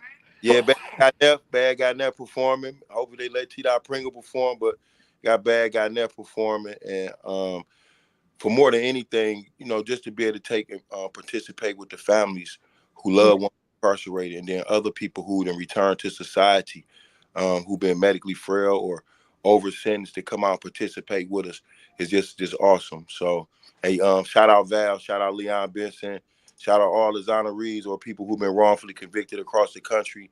No, that ain't about a state thing. It's about a thing of corruption across the country. So we are one unit, we are one state, and we can move out of court. So let's just help each other, y'all, and just keep continuously motivating in the structure of the struggle. Like, and don't let them take us down or take us off our goal, because that's what they want to do. They want to medicate us. If they keep us medicated enough, we ain't gonna be able to punch our way out of paper bag. No, so let's just try to stay active and stay loving on each other, everybody. I appreciate y'all. The event tomorrow is at 6 o'clock, right? Yeah. Godland Unity. Yeah. Godland Unity. Yeah. Hey y'all, everybody, real quick. I need everybody just hug yourself. Everybody, come on, just hug yourself. Oh, okay, that was for me. I love y'all. Love y'all. Hey, J Love, thank you. Tomorrow. Everybody, J Love, Attorney Mac, just everybody up here. You know, to say Reverend Taylor, to say, hey, Red. Y'all stay doing what y'all doing. We love that we got our women out on the forefront, and me and Larry, for sure, is backing y'all. Yes. I'll see you too tomorrow. Free Wayne Duff, free William Watley, free Tamara Washington. Absolutely free everybody who should be free. Like, we ain't just trying to just free the person who's gonna come out there and just shoot up everybody on the block. We trying to come out and shoot up the people who gonna love with us, right? and That's shoot them up out right. the Hey, place. That's what we're trying to do. hey, So hey, you know what's so crazy, right? Before we go, Larry, right? Now you were just talking about getting everybody out so they ain't gonna shoot up the block. But we've been the guys to getting out and stopping the violence, you That know? part. Just today, right? Y'all was talking about Chief White. Chief White actually does have a mental health degree, so that's why he's going over there, right? But at the Okay. same time, they got the CVI workers out in the neighborhoods in the community who's stopping a lot of crime. So you gotta get them to salute for that. You know, they stopping it before it even happened. So they taking a new approach with the city, and I salute them for that aspect. You know what I mean? And I'm with it. I'm on board for that. But at the same time, we gotta get reform. We gotta actually hold people accountable, and we gotta start going to the Attorney Grievance Commission too, because all these prosecutors, everybody should write a grievance against these prosecutors. Whoever prosecuted the cases of the VC brothers, whoever prosecuted the case of the Rimmer brothers, Ricky Rimmer, whoever prosecuted, if we all sent in grievance forms against all these different prosecutors, and then Kim Worthy goes out there frame because she's only the prosecutor who stamps the paper, but they're actually the one who is going to blame is the trial attorney. If we actually go and hold these police officers and file complaints against these police officers to the commission, who we got Durrell Woods as the chief, the head of the commission, you know, who was in prison. Let's go right to him with these complaints. See, this is the aspect we got to start employing too in mass droves, hitting the prosecutors with the attorney grievance forms and hitting the police with complaints. I You know, we agree. can send in one individually, but if they get 100 talking about this prosecutor and 100 talking about this officer, somebody got to look into something. Yeah, So I absolutely agree. that's another aspect that we need to be employing. You know, a lot of people don't talk about that. A lot of attorneys don't advise that, but that's something that we need to do. hey, who else got a degree in mental health? Whoever got a degree in mental health who could take over that position? Reverend Anybody Tia. else? Reverend Reverend Tia. Hey, Oh, Tia. Reverend you T ain't is run. Reverend T is hey, really Not, good You to it. ain't run. You hey, ain't run for that mental health gig. Reverend Tia is a behavior No, I should therapist. have. Yeah, About to you be should Dr. have. Tia. Dr. Reverend Tia. Dr. Reverend Tia. That's what I'm but saying. If the Detroit police can bust his move, nah, I'm just kidding. Hey, but Yeah, Reverend Tia, you know, I would back you, and I appreciate everything you do for the community and everybody else on here for everything y'all guys do for the community. And I thank you, appreciate you thank you, for having thank having me, you. J Much Love. love, much love. but And I appreciate y'all for when Darrell was incarcerated for supporting Darrell, because I was out here on the front Yeah, line supporting Darrell as well. And I know who was there and I know who wasn't. So I just want to thank you, great people. yeah. And I hope Thank that, you you. know, like I said, Attorney Mack, you know, that is all love on our end. We just seriously, man, about freeing our people and then being able to provide those resources. So if we can hook up and we can put something together that's Mm-hmm. going to help other people that's like you, other people that's like me, then, man, I think that we should be with the, you know, the SHYT, you know, to get it off our mind, right? That's right. So, hey, and Reverend Taylor, you ain't got to worry about going to D-Win. You can team up with me and Larry dealing with these youth. You know, because I'm we with launching you. our Look, nine. I'm with you 100%. Just tell me Yeah. what you want me to do. Yep. all right. Hey, give me a Okay, call when you get off the line. But yeah, so I will call you. like Larry was saying, we already was hearing your name. I already knew how J Love was putting in the work and everything, and we've been actively involved in this. So I just like to know what's going on and who gonna continue to contribute, and we all gonna do it. So we ain't in no spirit of disunity. You know, let's keep pushing this Mm-mm. Right. thing right and moving No. on because we in it to I'm get it right. happy. And we in it to get it right. We just got one out today. We going to pick them up tomorrow. See, they ain't even noticed that. We just got one out today. But hey, they gonna be Yay! y'all see it going on viral in the It next wasn't day no or so. innocent, it wasn't no innocent projects and stuff like that. It was War Tactics Paralegal Services. hey y'all, I like the way he said, you know, Hey, whoever that guy is, I whoever that always guy is. segue up to that, right? But Mr. Beat the Odds. hey, War Mr. Beat the Tactics. Odds, War Tactics. Hey, thanks, bro. I want to say this to you. I saw you on that yard. I seen the tenacity. I seen the way that you fought, man, consistently, and like you ain't get wrapped up in stuff like I did. So you know, like I'm proud of you for that, man, and that you out here, right? And now you calling plays that's leading to people getting their freedom, man, and you putting in that work. Hey, Hey, getting their freedom, man. Not only getting their freedom, but keeping their freedom in the first place. That's You right. know, that's what we involved in, Larry. We out here getting people back their freedom and making sure people keep their freedom in the first place. You know, and you doing and moving right so that you can keep your freedom. You know, but hey, man, all praise to y'all. I gotta go, man. Hey, like you say, Larry, man, time is precious, man, and I've been on here a long Free time, the man. innocent, free the Hey. medically Appreciate frail, y'all. free the over sentence, free Hey, the you in certified. for I love prosecutor. y'all. You in for prosecutor 2028. You in for prosecutor 2028. You in for Nah, prosecutor. You in for Hey, prosecutor. listen. Wayne I ain't gonna never County. prosecute a case. I'm only gonna defend. Defend them. You ain't for top flight defense attorney of right now. Hey. Salute y'all. Much love. All right. All right. Yes, you guys. So, Reverend Tia, Whew. close us Oh, out. that was just wonderful. You know, all I was going to do, I was going to commend everybody tonight because I just looked and I said, each and every person, Shay, Jay, Attorney Mac, Mr. Beat the Odds, Mr. Smith, when I looked at it, nobody argued for their limitations. That's the key. Mm-hmm. We can't sit back and argue for limitations, thinking that we can't do something, or thinking that we are not powerful, or thinking that we don't have enough, or we don't have enough within us. We don't have enough with us. There's more with us than against us. Yeah. And this is the time for us to turn things around because we don't argue for limitations. Right.